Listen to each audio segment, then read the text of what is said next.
20 जुलाई 2026, आप सबको पता है कि दिल्ली के जंतर मंतर में क्या हुआ।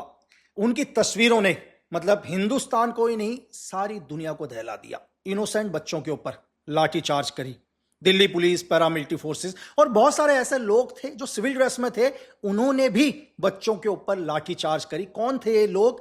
क्यों दिल्ली पुलिस या पैरामिलिट्री फोर्सेस ने स्टूडेंट्स के ऊपर लाठी चार्ज करी? हम इन सब बातों के ऊपर बात करें, लेकिन दो तीन वर्ड्स जो आज पूरी दुनिया के अंदर चल रहे हैं। लोग कह रहे हैं कि हिंदुस्तान को हम नेपाल बना देंगे।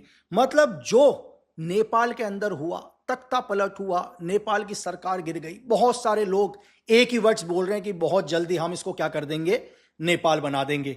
लेकिन मैं उनसे एक बात बोलूं कि शायद नेपाल की सरकार 10 सितंबर 2025 को गिरी थी, जब पूरी दुनिया ने देखा कि किस तरह से नेपाल के अंदर एक प्रोटेस्ट हुआ, जनजी ने वहां की गवर्नमेंट को गिरा दिया।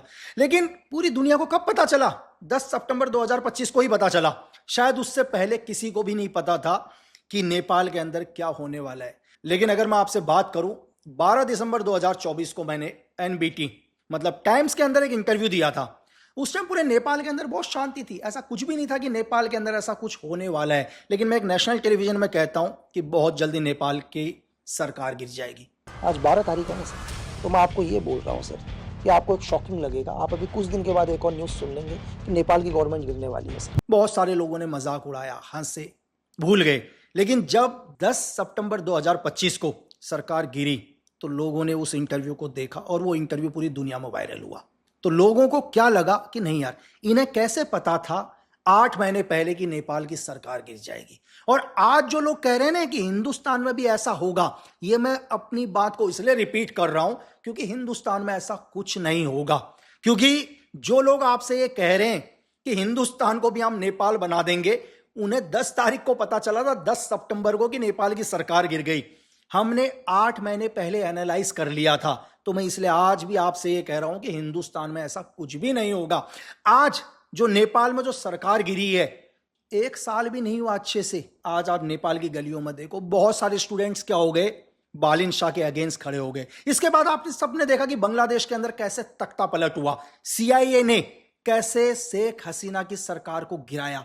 और आज आप बांग्लादेश के अंदर जाकर देखो क्या हो रहा है। बांग्लादेश के अंदर 9 टेरर कैंप चल रहे हैं, लोगों की आजादी को बैन कर दिया गया है, आईएसआईएस के झंडे ढाका में भी लहराए जा रहे हैं। और लोग इतने परेशान हो गए कि शेख हसीना को दोबारा चाहते हैं। आपको पता होगा, आज से 6 दिन पहले शेख हसीना ने बोला कि वो बांग्लादेश वापस जाएंगी दिसंबर में। फिर मैं आपसे कह रहा हूं, शेख हसीना ने 5 दिन पहले बोला। 25 मई को मैंने एक ट्वीट किया था और उस ट्वीट में यह कह दिया था कि शेख हसीना दोबारा बांग्लादेश जाएगी और बांग्लादेश जाते ही बांग्लादेश की गवर्नमेंट गिरेगी, शेख हसीना दोबारा बांग्लादेश की प्राइम मिनिस्टर बनेगी। यह सब मैं आपसे इसलिए कह रहा हूं क्योंकि ऐसा नहीं है कि अगर कोई भी चीज बोला जाए वो 1 या 2 दिन के अंदर होती है। नहीं, महीनों की प्लानिंग होती है, सालों की प्लानिंग होती है। जो देश में प्रोपोगंडा फैलाने की कोशिश कर रहे हैं कि हम हिंदुस्तान को नेपाल बना देंगे, वो सिर्फ एक प्रोपोगंडा है। देश के अंदर मतलब भ्रम फैलाना, लोगों को भड़काना। तो मैं आपसे ये कहना चाहता हूं कि ऐसे एंटी एलिमेंट्स के भड़काओं में आपको कभी नहीं आना। फिर हम आते हैं 28 जून 2026 को सोनम वांगचुक, जिन्हें एक भूख हड़ताल करी बच्चों के नीट जो पेपर हुए थे, उस पेपर को लेकर जो लीक हुए थे। उनकी एक ही मांग थी, क्या थी? कि हमारे एजुकेशन मिनिस्टर रिजाइन दे दें। मांग कोई गलत नहीं थी, ठीक है। बहुत सारे बच्चों के एग्जाम कैंसिल हुए, कई बच्चों ने सुसाइड किया, जो बच्चे कभी वापस नहीं आ सकते थे और कभी नहीं आएंगे। मतलब जिनके बच्चे खो गए, आप उन्हें दुनिया में कुछ भी दे दो, उनके माँ बाप को उनके बच्चे नहीं ला सकते आप।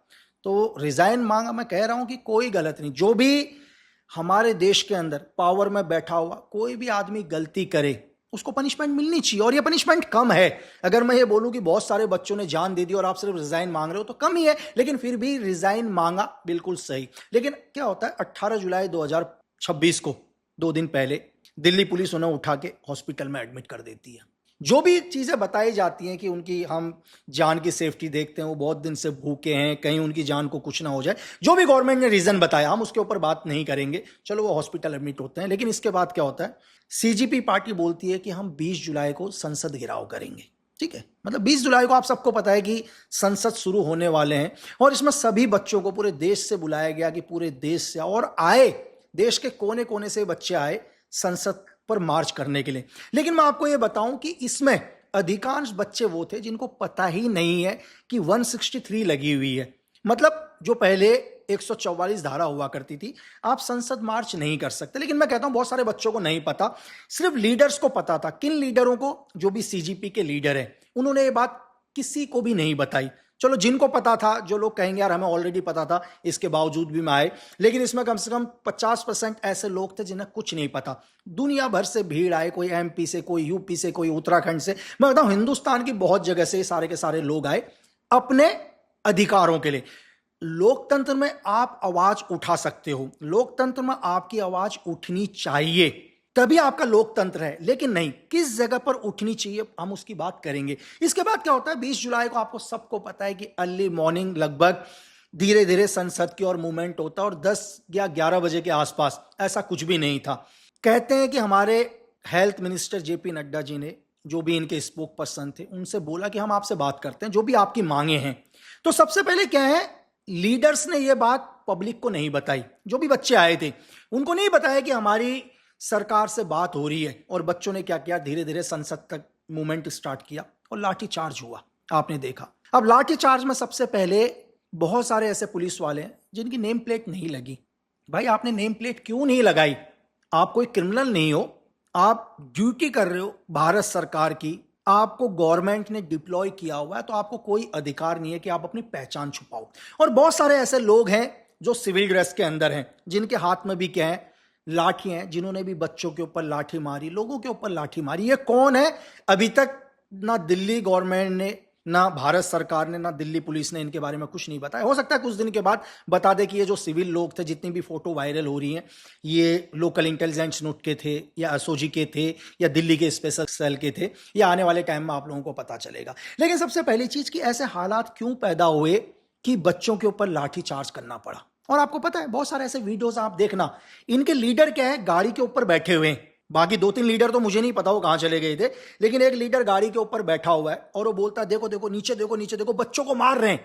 मतलब वो गाड़ी के ऊपर से माइक से बोल रहा है कि बच्चों को मार रहे हैं। एक पल के लिए उस लीडर को यह सोचना चाहिए, जो सीजीपी का मेन लीडर है, कि यार जो बच्चे तेरे लिए पूरे देश से आए हैं, उनके पास किराया नहीं है, कोई ट्रेन की लोकल डब्बे में बैठकर आए हैं, कोई बसों से बैठकर आ रखे हैं, कोई भूखे हैं, वो रात भर तेरे लिए, तेरे ऊपर विश्वास करके आए हैं कि हमारा एक लीडर होगा, वो लीडर हमारा फ्रंट पर होगा। अगर लीडर ही है उसका सब कुछ, दुनिया के अंदर कोई भी हो लीडर के ऊपर डिपेंड होता है। लेकिन एक लीडर ऊपर से तमाशा देखता है, नीचे मार रहे हैं लेकिन आता नहीं है।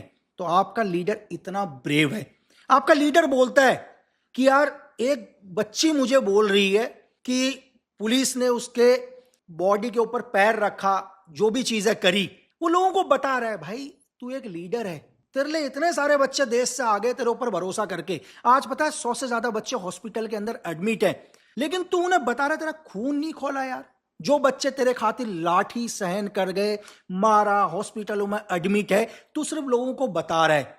तू लोगों को क्या अनाउंसमेंट कर रहा है सोशल मीडिया के माध्यम से कि हर स्टेट के लोग, अपने अपने डिस्ट्रिक्ट के लोग क्या करो, जेल भरो। भाई तू उन लोगों के लिए नीचे नहीं आया गाड़ी से उतरकर जिन्हें तेरे सामने मारा जा रहा है।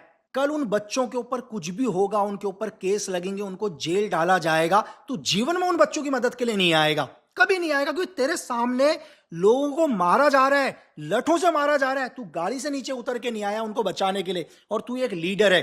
तेरे बाकी लीडर कहाँ हैं नहीं पता, तो क्या आप ऐसे लीडर के ऊपर भरोसा करोगे?